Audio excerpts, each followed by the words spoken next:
Hey, you. Yeah, you. The one who's feeling lost and confused after experiencing narcissistic abuse. I know how you feel because I've been there too, but don't worry, I'm going to show you exactly what to do next, even in the middle of all of the confusion that you're feeling, so that you can start to rebuild your life and get on your way on the path to healing. Maybe you weren't even convinced that you were dealing with a narcissist. Maybe this is even the first time that that thought is crossing your mind, but you've been noticing that you're feeling very confused about yourself and you're not really sure what to do next. No matter what the case is, don't worry, because you're not alone and you're also not crazy. So let me explain. First of all, narcissistic abuse is the ultimate form of disrespect. It's a way of treating someone like they're nothing, and it can leave you feeling shattered and alone. Narcissistic abuse is essentially when somebody abuses you emotionally and mentally through the use of manipulation and control. They make you feel like you're not good enough or that you're the crazy one. They will often make you feel like you're the one who's at fault for everything that goes wrong in the relationship, and that their behavior is a direct response to you and what you did or didn't do. They will never take ownership for their actions. They will also likely gaslight you, which is also a form of psychological abuse that involves making somebody doubt their own sanity. So if what I'm describing so far describes your situation, you might be in a relationship with a narcissist, and there are some other red flags that you need to look out for. For example, they might be very possessive and demanding, and they may make all of the decisions in the relationship, and anything that goes against their decision is a direct affront to who they are and how the standing of the relationship is going to go. In other words, if you disagree with them, there is no more relationship. They may also be very critical and find something wrong with you in every form, every situation, no matter what. You could be getting a promotion and it isn't good enough. So if you have found that you have been in a relationship of some kind with a narcissist, maybe you're just now realizing your boss is a narcissist or your coworker is a narcissist, it can be incredibly difficult to heal and to move on. You may feel like you've tried everything as well, right? You might think that you've already done all the things to get you out of this situation, and so that can leave you feeling hopeless. But I want to tell you some things that can help that you may not have tried. First of all, notice how you feel if you put distance between you and the abuser. Sometimes this is easier said than done, so if you can't put physical distance between you and the abuser, start by putting emotional and mental distance there. Second of all, I want you to actually focus on your positive qualities. List out 3 to 5 positive qualities about yourself. Do you actually believe you embody those qualities, or do you feel like that's talking about somebody else? If you have a difficult time even listing 3 to 5 positive qualities, ask one of your closest friends if they can do that for you. And another thing that you can do, and maybe the most important thing, is to talk to somebody about what happened, even if it's just a friend.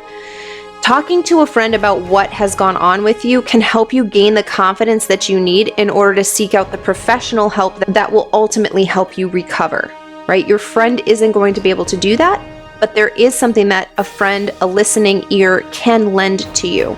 So before I address the confusion part specifically, I do want to just say it can take a time to heal after narcissistic abuse, but healing is absolutely possible.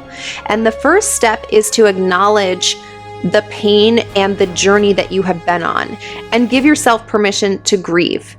Even if that relationship is not what you want it to be or what you thought it would be, and you know that that person was abusive to you, it can still feel like a loss, because in your mind, and potentially even what you legally signed up for, was a lifelong commitment to this person who turned out to not even be real, not even exist. And again, I truly recommend that you seek professional help in order to get the support that you need to heal properly and on time.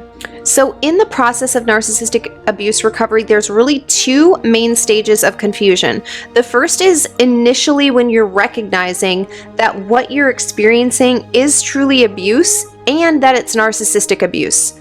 A lot of times the energy that you have been you have been putting forth has been on yourself. What is wrong with me? How can I change? What can I do? What professional can I get in here to help me work through my issues? Why do I always have such a hard time with this person when it seems everybody else gets along with him or her? All of these things can leave you feeling very confused about why you can't find the solution, right? Why is it that you can't find that one thing that would fix this huge issue in your life? Well, that confusion really has to do with the trauma bond. The trauma bond is not just something that you feel emotionally. It's actually a biochemical connection that you have, that your brain has formed with the narcissist. And I have many videos where I cover the trauma bond, but long story short, you're addicted physically to the narcissist. You are chemically addicted to them. So check out the videos on the trauma bond if you want to learn more about that.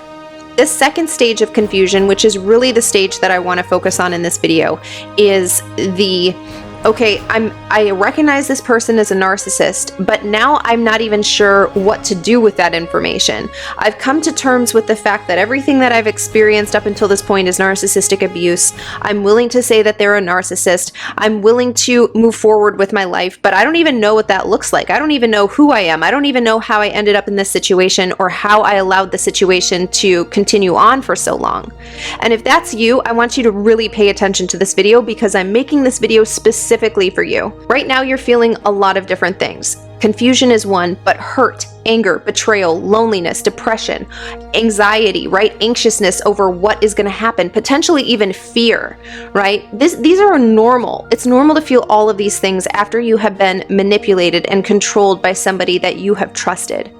But what's not normal is expecting to make sense of it all right away and to lickety-split have a way forward right away. Again, I've talked a lot on this channel about how it's important that you start unraveling the narcissist voice out of your mind. It's very important that you don't talk to yourself and treat yourself the way that the narcissist has spoken to you or treated you. And that's why getting professional help in your situation is so important. You have to know how to break the trauma bond succinctly and correctly. Otherwise, you can have a million miles between you and the narcissist and decades since the last time that you saw or spoke to the narcissist, but you'll still be thinking the same thoughts and caught up in that same cycle. The trauma bond doesn't need the person to have physical connection to you, so that you don't need to speak to them, you don't need to see them in order for that bond to still exist. So again, it does take time to unravel the twisted web of lies and manipulation that narcissists weave. And it can take time to rebuild your life after they've destroyed it. But what's important is that you give yourself grace with understanding where you are and you meet yourself where you are now. The other reason that I want you to understand you need a professional involved in your situation for is because you likely won't trust yourself. You likely won't trust any more decisions that you're making. You're thinking that you're stupid, you're crazy, you're worthless, and of course all of these things are lies. You're not. You're smart, you're capable. You've been through a really rough experience, and like I try to remind all of my clients, thieves don't break into empty houses. The narcissist saw something in you that was valuable that they thought that they could use and manipulate to further their agenda. And it's important for you to know that you weren't worthless. There was a reason that the narcissist targeted you. Those things are still meant to serve you. If you're going through this confusion and overwhelm of next step to take right now, just know that you're not alone. You will get through this. You will be happy again. You will be fulfilled again. But it's important that you first find out who you are.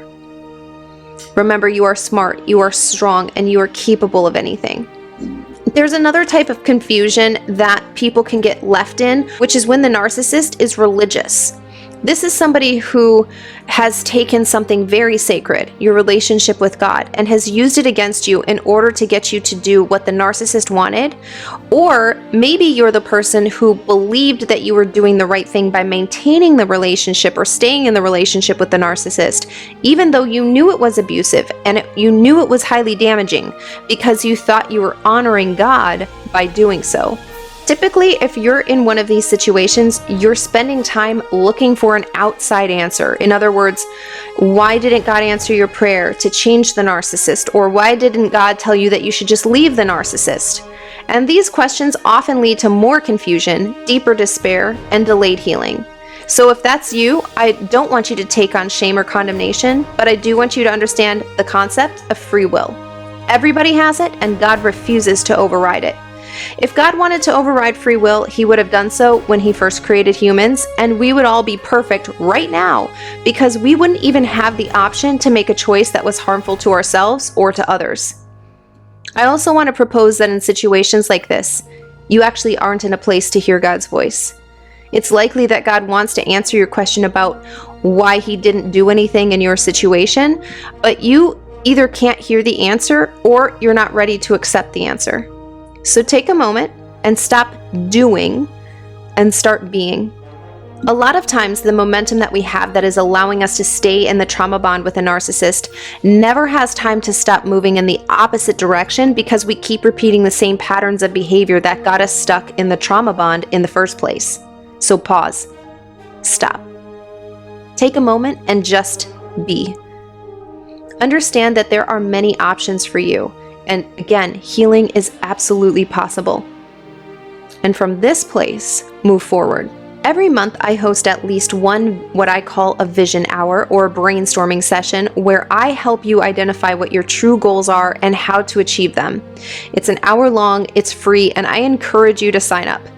This is not only a valuable skill for learning how to overcome whatever you are currently dealing with in terms of recovery from narcissistic abuse, but this is a life skill that you should have in your toolkit for the next time that you feel stuck, confused, or overwhelmed.